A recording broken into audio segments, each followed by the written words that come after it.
ওঙ্কার বাংলার সঙ্গে আমি সৌমি নজর রাখবো কিছু গুরুত্বপূর্ণ আপডেটের দিকে।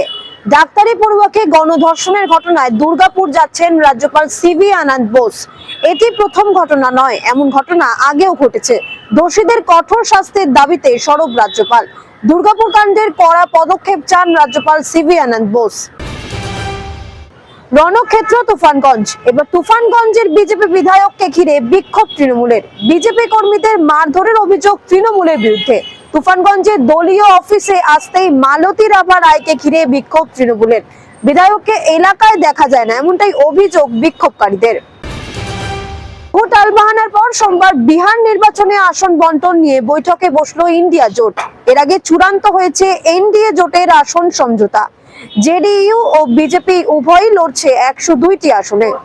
এরকমই আর অনেক নিউজ আপডেট পেতে চোখ রাখুন ওঙ্কার বাংলা ডিজিটালে।